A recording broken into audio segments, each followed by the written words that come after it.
अस्सलाम वालेकुम। बोल में खुशामदीद। मैं हूँ तारिक मसूद अलियानी और मैं हूँ गौहर इशरत। हेडलाइंस आपने जानी, बुलेटिन का आगाज करेंगे। बंगाल टाइगर ने शाहीनों को दबोच लिया है, होम ग्राउंड पर भी वाइट वॉश कर दिया। पाकिस्तान की बॉलिंग किसी काम ना आ सकी। बांग्लादेश का पाकिस्तान के खिलाफ मुसलसल दूसरी टेस्ट सीरीज में वाइट वॉश। बांग्लादेश का 437 रन का पहाड़ जैसा हदफ चौथे रोज ने पाकिस्तानी बैटर्स की भरपूर मदामत भी दम तोड़ गई। आखिरी रोज पाकिस्तान को जीत के लिए 121 रन दरकार थे।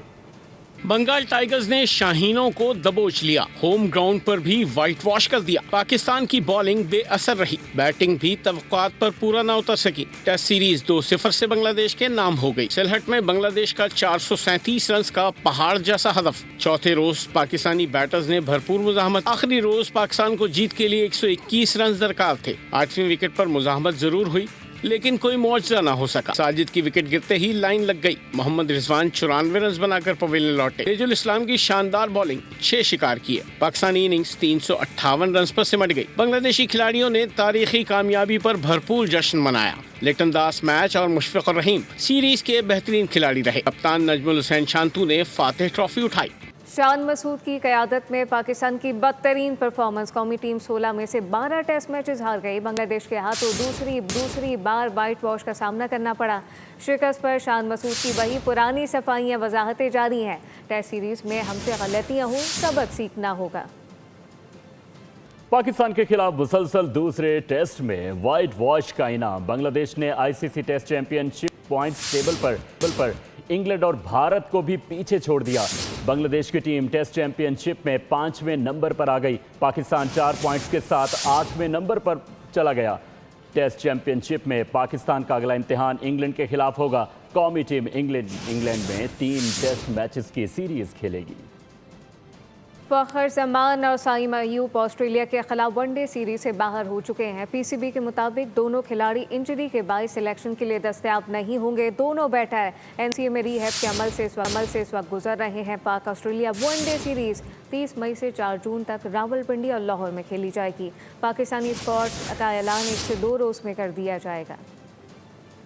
बांग्लादेश के खिलाफ टेस्ट सीरीज में नाकिस परफॉर्मेंस पर कई खिलाड़ियों पर सवालात उठ गए। कप्तान शान मसूद फ्रंट से लीड ना कर सके। 3 इनिंग में सिर्फ एक निस्फ सेंचुरी ही बनाई, जो किसी भी काम ना आई। सऊद शकील का बल्ला पूरी सीरीज में खामोश रहा। 4 इनिंग्स में सिर्फ 29 रन बना सके। मोहम्मद रिजवान, सलमान आगा और बाबर आजम बड़ी इनिंग खेलने में भी नाकाम रहे। सेट होने के बावजूद विकेटें गंवाते रहे। पाकिस्तान के पेस बैटरी बेअसर रही। शाहीन, अब्बास, हसन हरीफ बैटर्स पर दबाव डालने में नाकाम रहे और इसके साथ साथ सीरीज में स्पिनर्स का जादू भी ना चल सका। हरीफ टीम ने नुमान और साजिद को सीरीज में एक्सपोज कर दिया।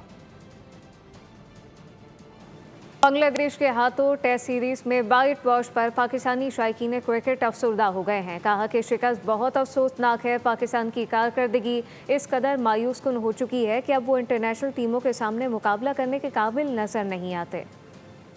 जब से शान मसूद ने क़यादत संभाली है, जब से जो परफॉर्मेंस जो है वो बिल्कुल जो है ख़राब हो रही है। तो ये क्रिकेट बोर्ड जो है, चेयरमैन पीसीबी को चाहिए कोई एक्शन लें, नहीं तो पाकिस्तान का जो है वो क्रिकेट तबाह हो जाएगी। हमारे लिए तो ये बहुत ही गमी की बात है, दुख की बात है कि हम एक बांग्लादेश से हार जाएं। बातें हमारी इतनी बड़ी बड़ी होती हैं। हम आपसे रिक्वेस्ट करते हैं कि आपसे नहीं खेला जाता तो छोड़ जाएं।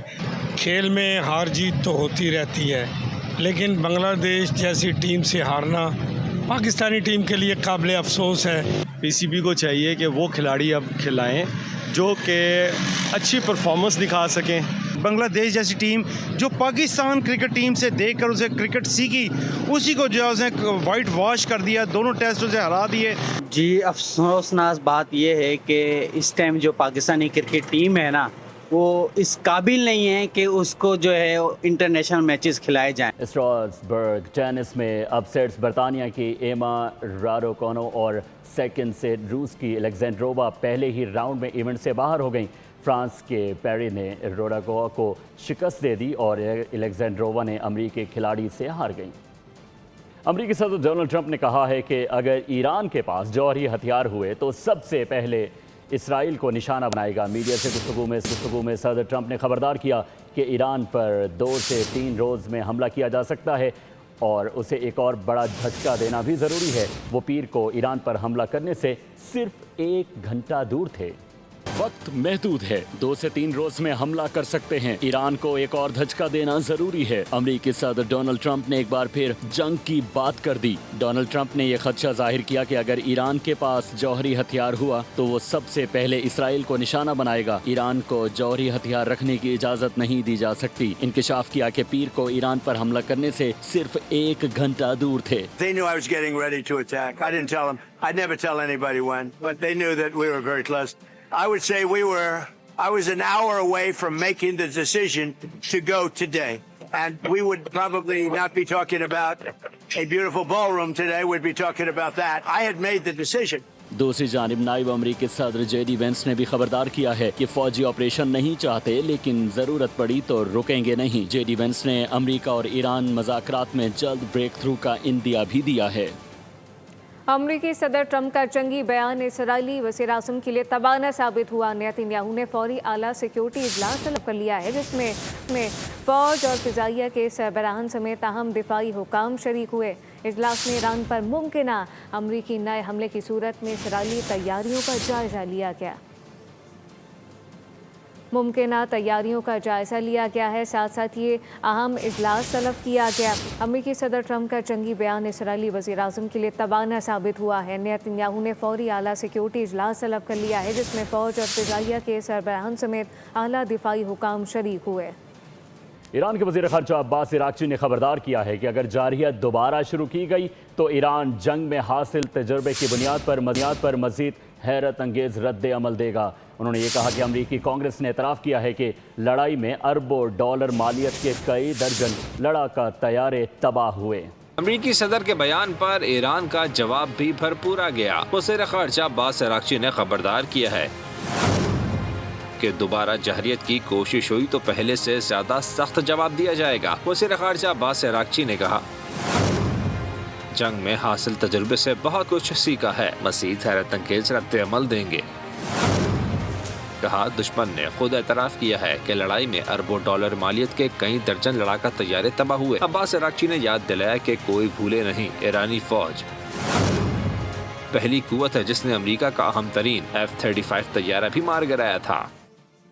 अमरीकी सेनेट ने ईरान की नाकाबंदी ख़त्म करने और अमरीकी फ़ौज को बाहर से हटाने की करारदाद मंजूर कर ली है। करारदाद 47 के मुकाबले में 50 वोटों से मंजूर की गई। गैर मुल्की मीडिया के मुताबिक ये वोटिंग ट्रंप इंतज़ामिया की ईरान के ख़िलाफ़ गैर मकबूल जंग से निमटने में नाकामी की अलामत बताई जाती है। जंग से अमरीका समेत दुनिया भर की मईशतों को $19 ट्रिलियन का झटका लग चुका है। सेनेट के बाद अब मामला ऐवान नुमाइंदगान में वोटिंग के लिए जाएगा, जो इसी हफ्ते मुतवक्के है। अहम मामला है और अब ये जो मामला है ये वोटिंग के लिए इसी हफ्ते मुतवक्के है। सब्सक्राइब करें और बेल दबाएं ताकि कोई खबर रह न जाए।